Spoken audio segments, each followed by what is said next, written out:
Yo, what up? How's it going? And welcome back for another video. In today's video, I'll be showing you guys an early and mid-game composition guide with a little bit talking about economy and stuff like that in the early game.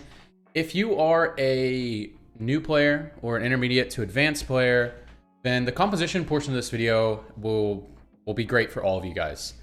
If you are a complete beginner, the economy section is going to be a little bit more difficult to understand and maybe you won't be able to get a whole lot of value out of it. That portion of the video, I'll be mainly referencing past sets and what's a little bit different in this set. So if you want a detailed economy guide, this is not really the video for that for a beginner. I'll be doing a video on that in the future, but just wanted to give you guys that heads up. The resources I'm using for this video is I'm using tfttactics.gg. It's a team building website. It's just a TFT resource website. I'm using it. There's plenty of websites like this out there.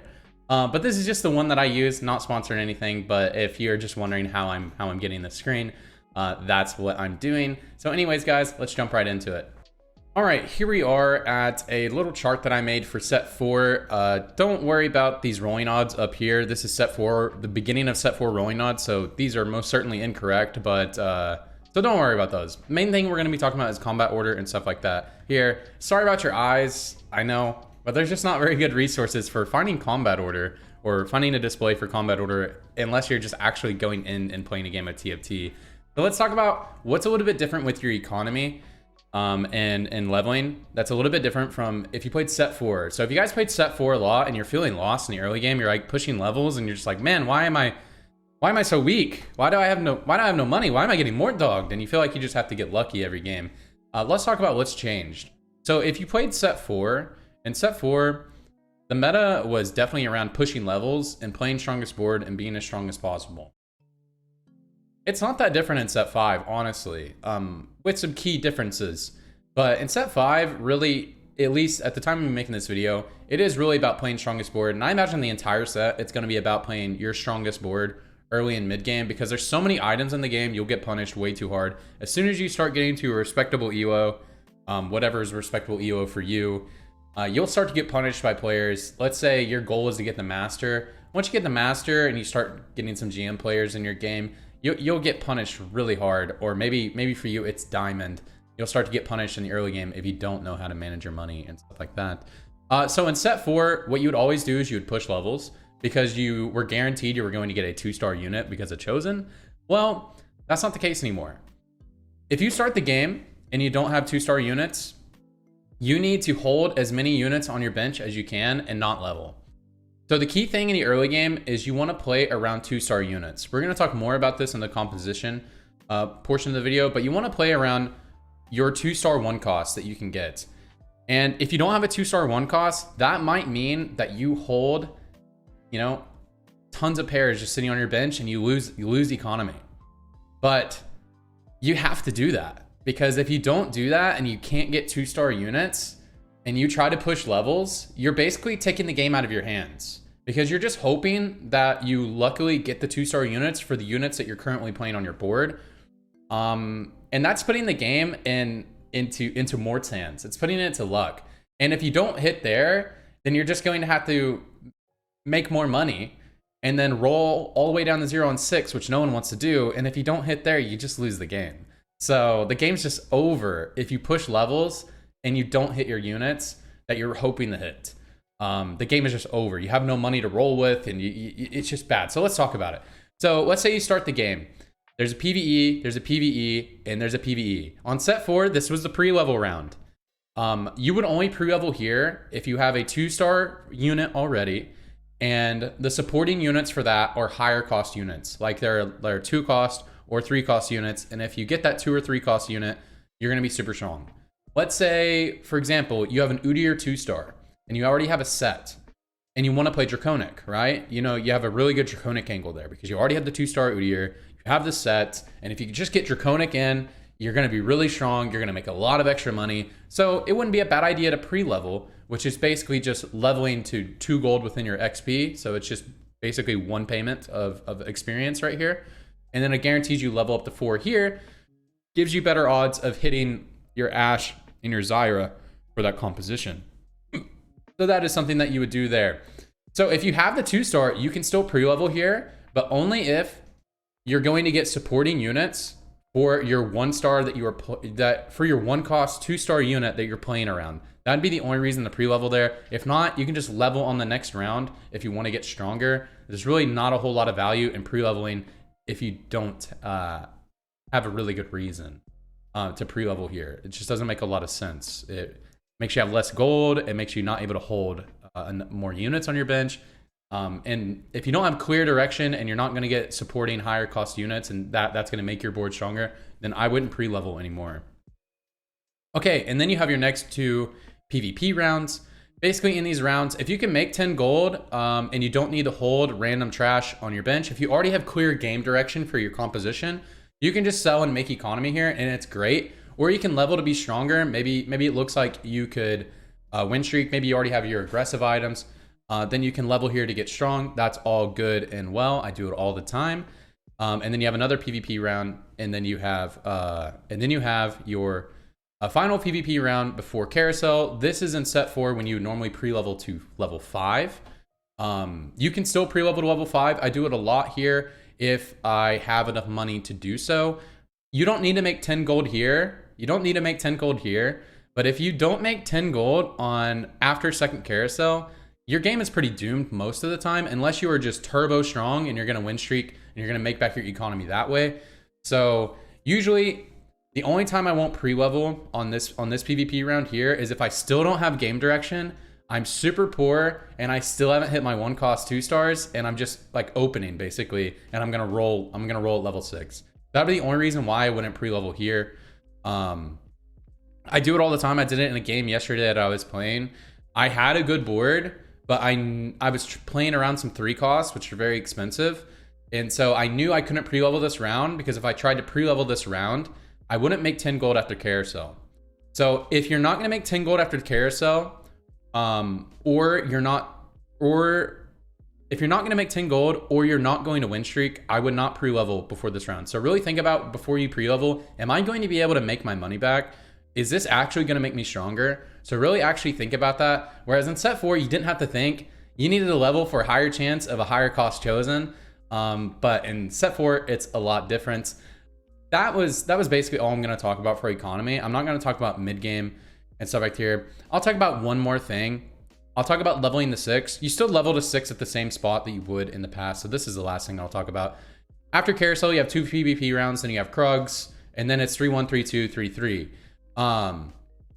Don't look at this passive losing, active losing. This is if you're kind of open forwarding and stuff. Some different play styles, but we're not really talking about play styles right now. We're just talking about standard what's going on. But if you were going to have to do a level 6 rolling, you can do it on any of these rounds. And if you had to, the only reason you have to roll on level 6 is if you're just super weak. You're super weak and you're low health. Well, you need to get stronger. If you're weak, you need to get stronger. That's the rule. And then you have to roll on 6 here. But any of these rounds, you can level to 6. And then even 3-4, 3-5, you can level to 6 right there. So this is when you level to 6. Generally, my rule of thumb is when I'm going to level to 6 on one of these rounds, does leveling to 6 make me stronger?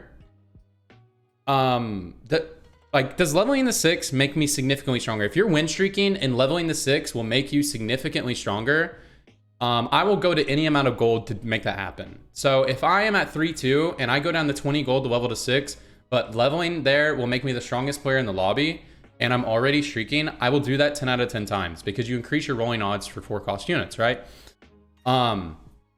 If I'm weak and leveling to 6 doesn't make me that much stronger, I will not ruin my econ to do so. My rule of thumb is I will not go past 30 gold to level to level 6. So that is my general rule of thumb. You don't have to follow that. But if I'm not win streaking, I won't level to 6 if I go under 30 gold. So that is a general rule I use. You can use that if you want to. All right, and that is all of the leveling and econ guide I will talk about in this video. If you want more on that, I will do a much more detailed topic, but I just want to talk about some of the differences between last set and this set for some of you guys who are probably struggling a little bit with managing your money in the early game. Just wanted to get that out of the way pretty early on in the set.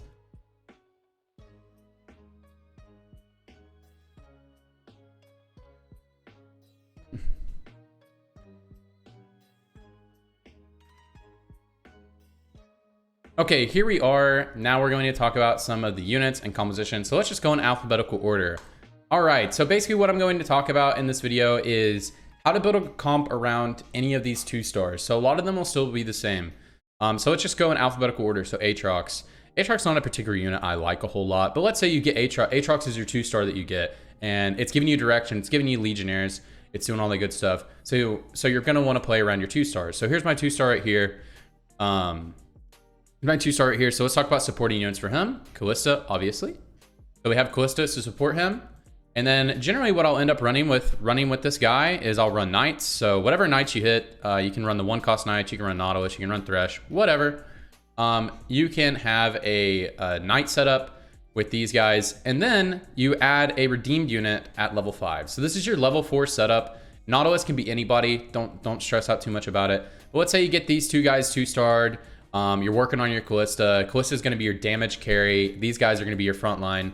And then you can transition to, you can add a Syndra to your build. It gives you redeemed, makes your Aatrox stronger, makes your Aatrox, your Leona, your Syndra strong. So I like to play, if I'm going to play around Aatrox, I'll play around a core of these units. This can also be Lux if you want to. The worst unit to play here as an early game redeemed is Varus, because, you know, he's a carry. He doesn't really do much for your team. He gives you on hit, but it doesn't really do anything for this composition. So generally you want to have Syndra here or Lux as your redeemed unit. But if I can't find either of them, I'll just add another frontline, or maybe I'll add some units that kind of help Callista a little bit more. Or maybe, you know, I just get a random 2-star other damage threat that doesn't really fit in this comp. I'll just add it there, and it's all good. Mid-game, if you want to make a mid-game transition with this comp, I'll talk about it later. But generally, I just play around my knights. I'll just play around my knights, and then maybe I need to pivot to some different carries mid-game. But we'll talk about that in a bit when we talk about mid-game compositions. All right. So let's go ahead and talk about Callista, since we have Callista on the screen. So Callista, you can play around this same core. You play Callista as your carry, you can play her as the same core, and you stack AD items on your Callista. We're not really going to talk too much about items, but you can stack AD items on your Callista. She's actually okay with AP items, but yeah, you'd stack AD items on your Callista, and you'd play around this same core. Alternatively, you can play around Abomination. Like, if you just get a really early Abomination, like let's say on your PvP rounds, you just get like a Nunu in your box, right? You could play around a core of something like this with like Aatrox again, sorry. Aatrox, and then you could play like brawlers, right? You could play Nunu and all of the 1-cost brawlers. And you can kind of make a bomb composition around your Nunu, Callista, and Brand. And basically you just want to buff whoever's going to do your damage. So Callista's going to do our damage. So Callista's going to do our damage, so we're going to buff her up, and then we got our A-bomb, and we got plenty of frontline and utility, so it's all good there. So that's Callista. Gragas. At the time of making this video, Gragas is one of the premier frontlines in the early game. It's probably Gragas and Leona are the premier 1-cost frontliners. Very, very, very strong. So if we want to build a composition around our Gragas, you get a Gragas 2-star. If I have a lot of Gragases, I'm obviously going to grab the other brawlers. So let's just say Warwick is going to be your other brawler.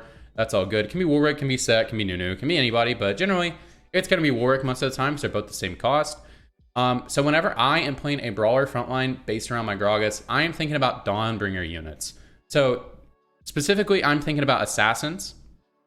So if I'm picking up Gragas, I'm also picking up Kha'Zix most of the time. And so if you want to play around Gragas and assassins, you'll pick up your Kha'Zix, and you'll just pick up another assassin whenever you see it, which the earliest one you'll get is LeBlanc, or maybe you got another one, maybe you got a Katarina, and you can start playing around other stuff. But I'll play around this core for the early game, and basically I'll just add more brawlers to the mix, and I'll usually just run a 4 brawler setup with these 2 assassins all the way until mid game, until you probably need to pivot to something a little bit stronger. But we'll talk about that later.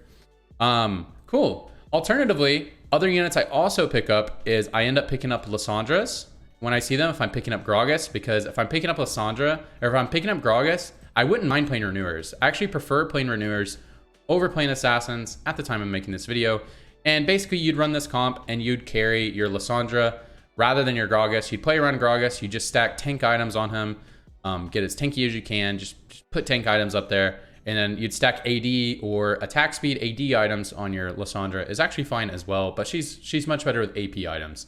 And I'd play her on this core of 4 units, and basically I would just add strong units after it, add frontline. Maybe you hit some random 2-star knights, you know, I will even play knights with my brawlers, and I'll just eventually transition out of these brawlers later on in the game. But basically, if I'm playing this board, I just add more frontline, because your damage comes out a little bit slow if you're playing Lissandra and Soraka, unless you have a like crit oriented version of a Lissandra build. Cool deal. That's Gragas. We already talked about Kha'Zix. The only time I usually play Kha'Zix if I'm playing around a core of Gragas. Kled. So let's just go ahead and talk about the Hellion composition. Hellions, at the time of me making this video, is one of the best compositions out there. I usually pick up Hellions if I see them at the time of me making this video. So let's talk about some Hellions. So you'll pair on a core of these 3 units at the beginning of the game. Ziggs is going to be your carry. Don't try to carry Kled. It's a bait. Don't do it. And your Ziggs can hold your AD or AP or attack speed items. I think at the time of me making this video, he is best suited for holding attack speed items, like Shiv, Rageblade, RFC, stuff like that are all great items on Ziggs. And then you can just put AP with him so that whenever he casts his spells, he'll do a lot of damage. That's all good. But I usually like to play around him as a kind of an attack speed oriented champion. It synergizes really well with Hellion, and Ziggs has really good base attack speed, at least at the time we make the video. So you play around the core of these 3 units, and this build's pretty fun because you can supplement in a lot of ways because there's a lot of 2-unit synergies. So if I hit a bunch of Sejuanis, I'll play Sejuani as my next frontliner, right? And I have Cavalier, and you can position a little differently. Don't worry about positioning too much right now. It's not what we're talking about. You can supplement with Cavalier, you can supplement with Knights, and you can supplement with this stuff. The last thing I add is Spellweaver. Usually, if you're gonna play around these 2-unit synergies and not just 5 Hellion, like you're just not hitting the 5 Hellion, then I will, the last thing that I will add is a Spellweaver.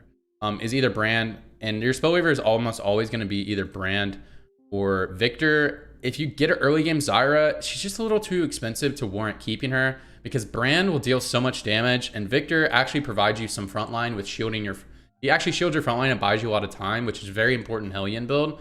So Zyra is usually my last pick, even though she's the more expensive unit. She's just a little bit too expensive for what she can offer you in the early game. She's much better mid game. So if you're gonna play a Spellweaver, I'd play around either one of these. I like to play around Victor, but if I have some if I have like a blue buff or like some AP items, or I hit a 2-star Brand, I will 1000% play around my Brand rather than Victor. He deals so much more damage. But I'll go ahead and talk about the mid game transition for this comp. Mid game transition for this comp, the easiest one and the best one is going to be just fit your 5 Hellion in, and then just like I said last time, play whatever strong units you hit around them. Like if you hit that Sejuani, you play that Sejuani, play around Cavaliers. You can do all that good stuff. But if you can get the 5 Hellion in, it's really, really, really nice. And so once you have this 5 Hellion in and then you push to 7, we can add 2 units here, and you can decide what those are. If there's a lot of magic damage in the lobby, you can add a Mystic. So let's say you hit a 2-star Lux. Hey, let's play Lux. If you hit a 2-star Sejuani, let's play Sejuani. You hit a 2-star Nautilus or Thresh, let's play Thresh and Nautilus. Don't really play around skirmishers unless you want to try to make a skirmisher pivot. But anyways, you can just play around these core units. And if you have 5 Hellion and you just have some random other 2-stars that kind of fit with your 2-unit synergies, this is actually a really strong mid-game comp, at least at the time I'm making this video. I'll briefly talk about items, but you want to put attack speed items on here. And the other unit that I itemize in on this board with this 5 Hellion board is Kennen. And Kennen's really great at holding Frozen Heart, either version of GA. The Shadow version of GA is much better because he doesn't need attack speed. And then either version of Morello, Cursed Morello is much better, has a much higher DPS for what he wants to do, and a Frozen Heart. Basically, you just want him to get up in their backline, cause a lot of disruption, and burn them down. This comp is super, super, super, super strong at the time of me making this video. All right, Leona, we haven't talked too much about her yet, but I did briefly bring her up as being one of the premier frontline. So if you get Leona, you can play basically anything from here. So Leona, and you want to play some Knights. So let's say this is your core frontline that you establish in the early game. This is your core frontline that you establish in the early game. Something that is so OP, and I'll just talk about in Leona real quick.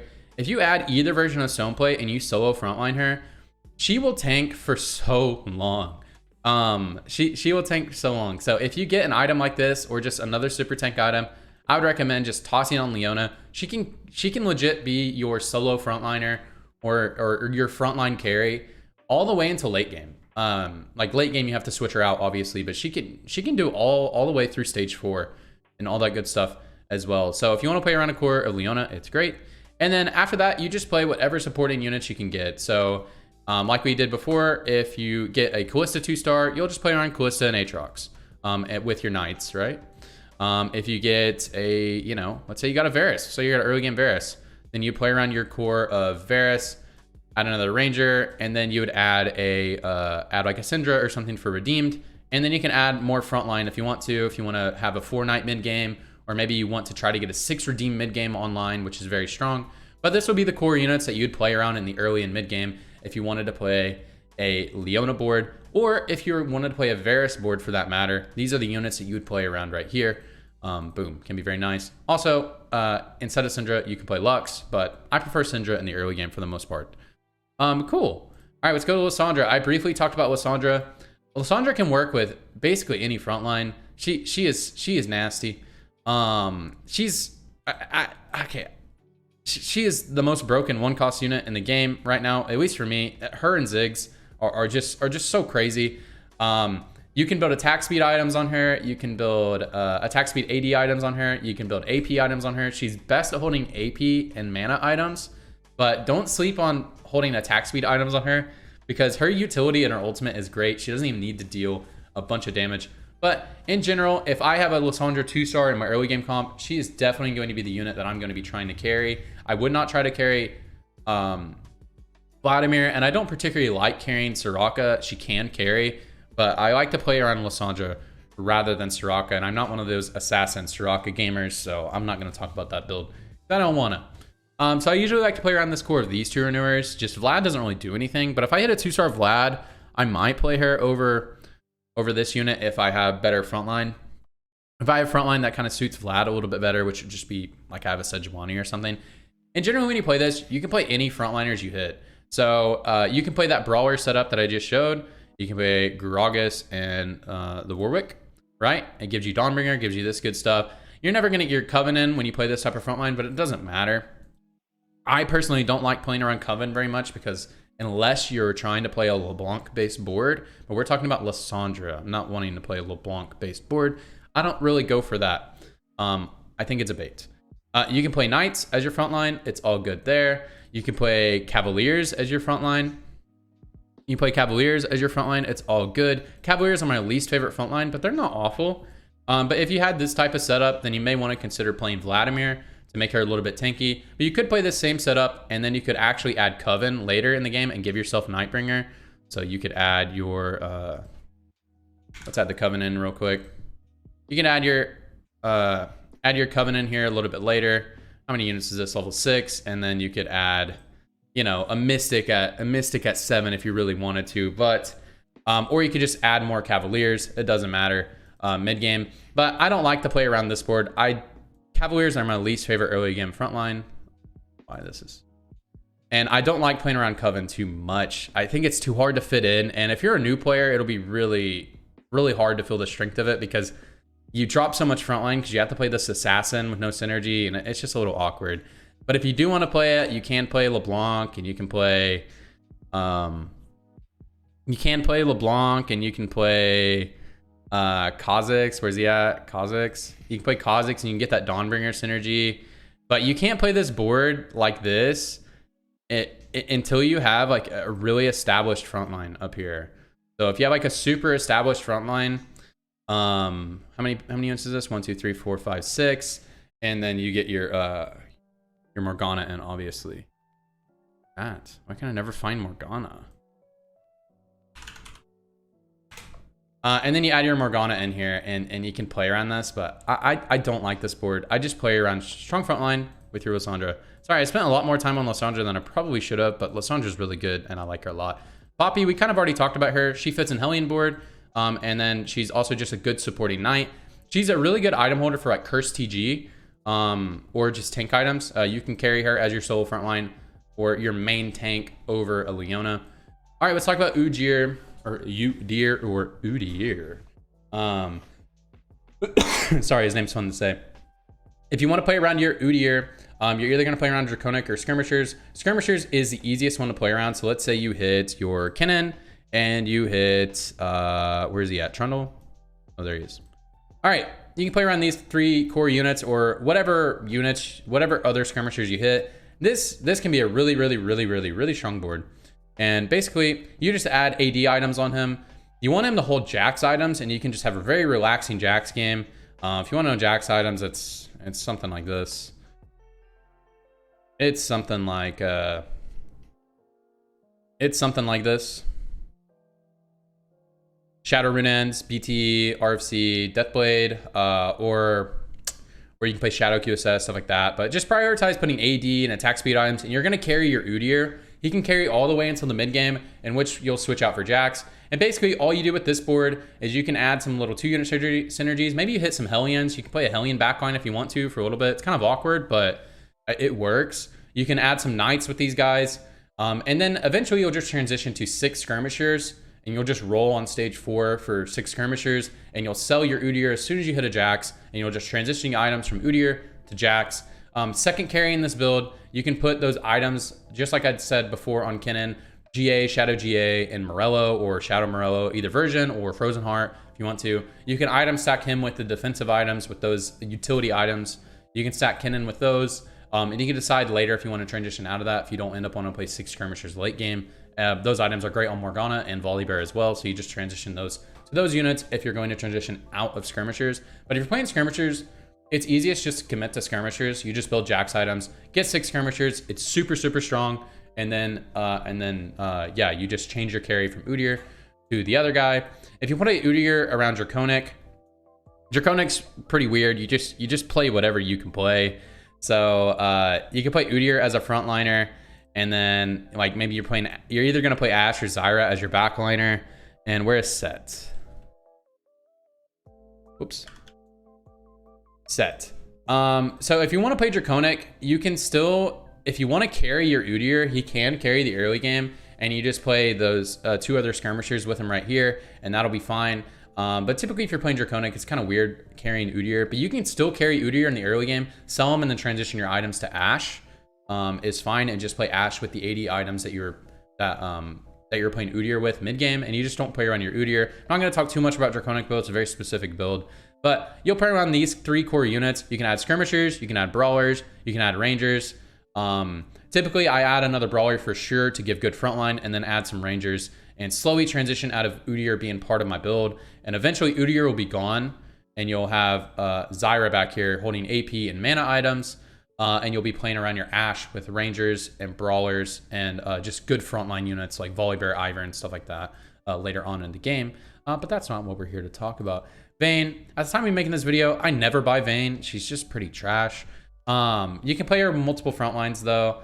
You can play her, the only front line she's not like amazing with is Knights, because she doesn't have any synergies in Knights. Oh wait, no, never mind. Knights only if you get Thresh, if you want to play around Knights, maybe you get these Knights, right? These Knights are really OP, but it's usually hard to 2-star them in the early game. So it's less likely you're going to be playing around that. It's more likely you're going to be playing around this. So if you want to get a Knight set up, you just add Vayne with a Ranger, and you just add more Knights, and then add a Forgotten unit as soon as you see it to get that 3 Forgotten. I'd recommend Hecarim over Warwick or anybody else, but you can use like Victor, you can use whoever, it doesn't really matter. But more frontline is better because Vayne's damage comes out kind of slow. And if you want to play around your Vayne, you just add attack speed and AP items on her, because most of her damage comes from her spell actually, which is her true damage 3 proc. But you can also item stack AD items on her, especially once you have Forgotten. She actually gains AD. Vayne's kind of a meme. She has the lowest AD in the game because most of her damage comes from her true damage from her spell. But once you have Forgotten, your AD damage is not that bad. So if you want to stack AD items on her, that's fine too. But make sure you have 3 Forgotten before you do that, or you would deal negative damage. Cool. So you can play around this Knight frontline. You also play around this Cavalier base frontline. You just add a Forgotten in there. If you're playing around this, I would add Thresh. Thresh is OP. Very good. You can also play around a core of Brawlers. This is my least favorite version of the build, but you can play around Brawlers and all that good stuff. That's fine too. If you're playing Leona, Thresh, and then playing Leona, Thresh, and then you add a Hecarim for your Forgotten, and then you add a Varus for your thing. I don't know why Hecker won't go through. You add a Varus for your thing. You can also play around redeemed. Once you get to level 6, you can just add a Cinder or a Lux, both very strong units.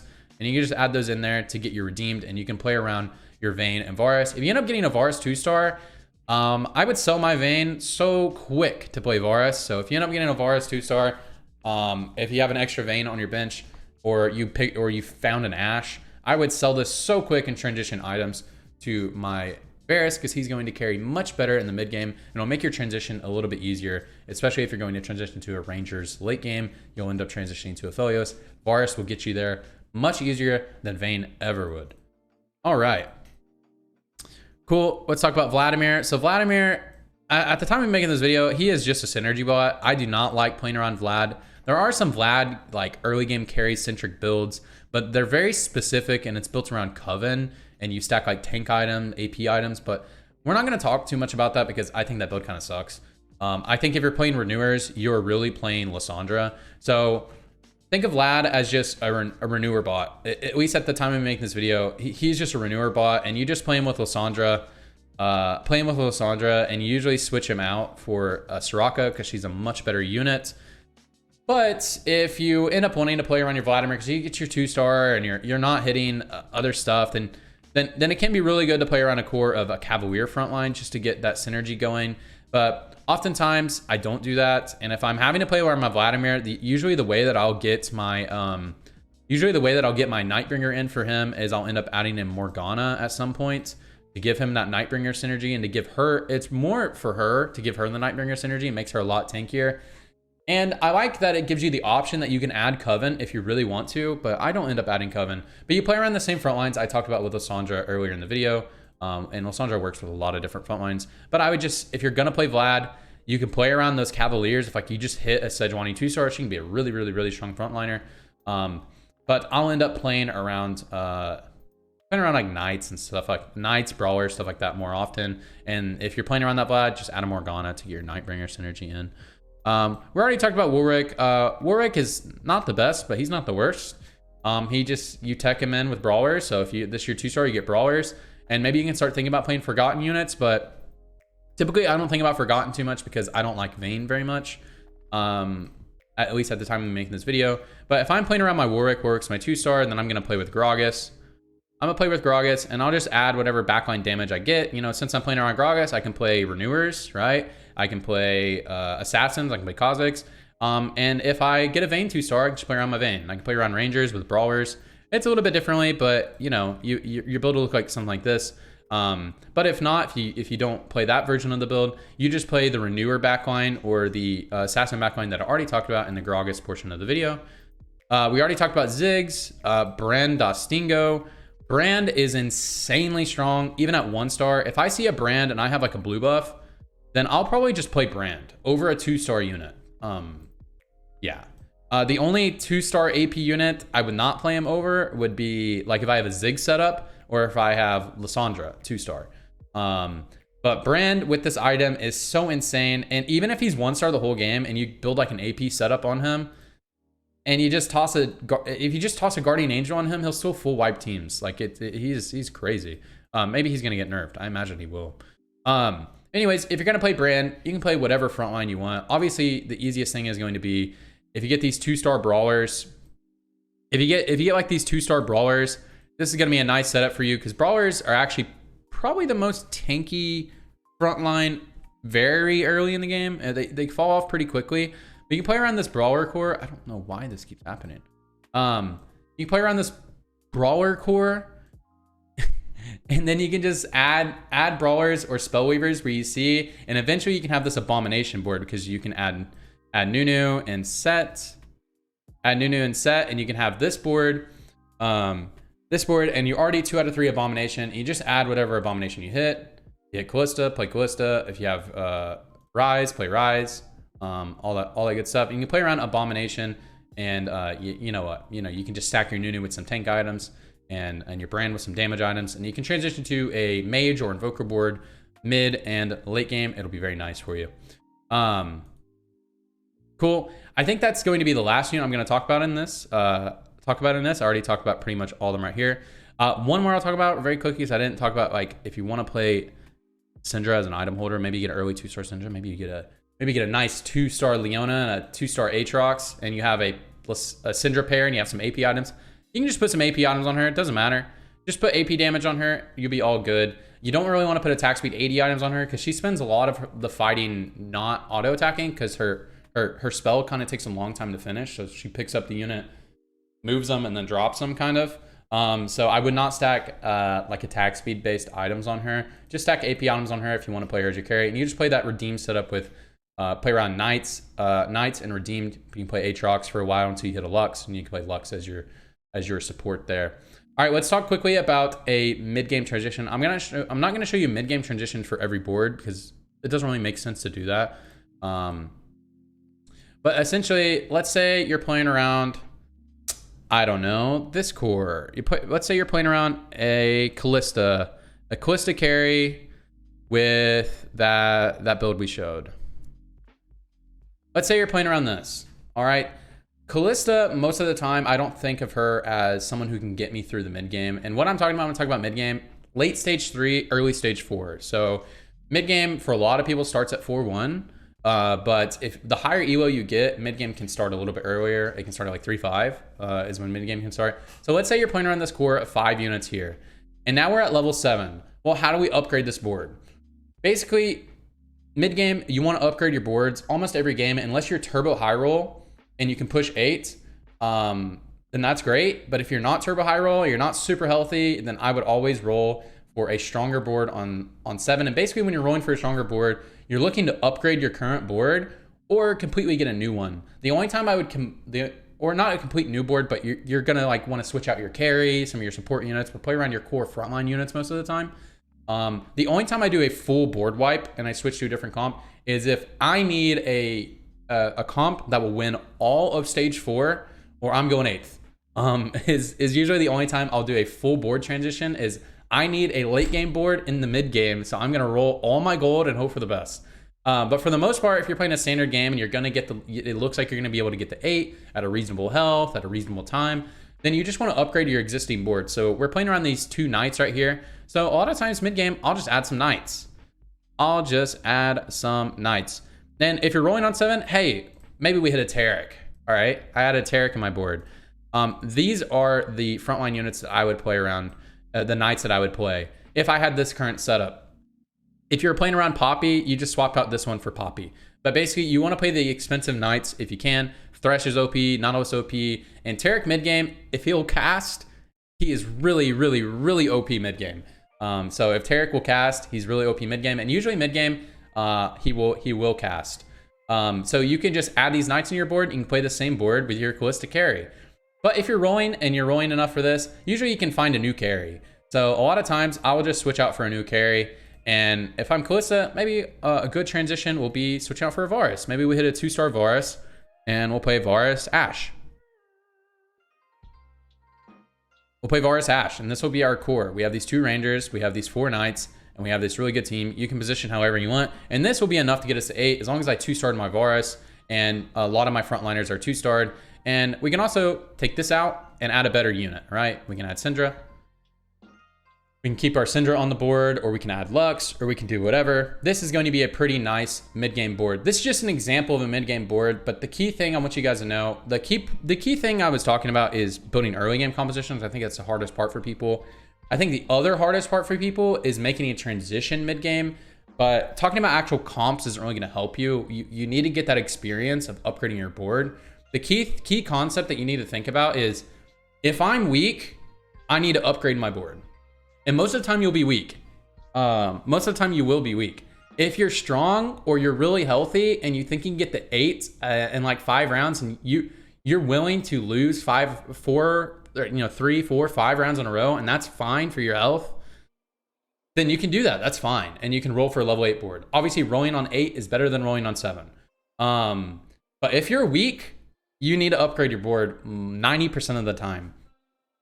If you have a low health, you need to upgrade your board.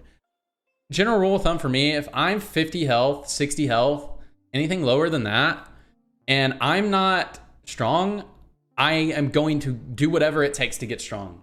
So something that I think about is if I lost early game, I have to win stage 4 or I'm going 8th place. This isn't always true, but if you keep this in mind, it'll keep you from losing a lot of games by not upgrading your comp well enough in the mid game. So that's what I mean. If I go into stage 4 with low health and my comp isn't strong, I'm going to go to any lengths to make my comp stronger, because if you don't win stage 4, you probably don't get to play the late game anyways. So even if you get your late game comp online, if you have 15 health and you have the strongest comp in the game, but there's still 7 players left alive, guarantee there's 1 or 2 players who their build might not be as strong as yours on a 1-to-1 comparison, but their build counters your build. And so you have to play around that. And the best way to play around that is to just have more health. So if you're playing like a Aphelios build and you have no healing on the build, you're going to lose to Karma every single time. You're going to lose to Heimerdinger every single time. You're going to lose to Vel'Koz every single time. If you have healing on your Aphelios and you go versus another Aphelios who has full damage, you're going to lose that matchup every time. So you're going to have matchups, even if you're the strongest player in the game, that you're going to lose just because of how you itemize and optimize your board. And that's just TFT, baby. That's just how you play it. All right, guys, that was a long video, a lot longer than I thought I'd be. I hope you guys enjoyed it and gained value from it. If there's a guide or something you'd like for me to talk about in the future, please leave it in the comment section below. I read every single comment, so I'm not just like, please comment below to boost my YouTube stats. That's not what it's for. I will read it and I'll think about it as a suggestion for another video. If there's a lot of people asking for the same topic, you know, or just at least a couple for my channel, then I'll make a video on that topic in the future. So just let me know down there. Anyways, guys, that's gonna be it. I hope you guys enjoyed the video. I stream every day on twitch.tv at /TrajanTFT. So you can find me there. I stream every day except for Saturday. Every day. Okay, that's it. I hope you guys have a good night, good day, good afternoon, whatever time it is for you there. And I'll see you guys on the next video or at the next stream. Bye-bye. Bye.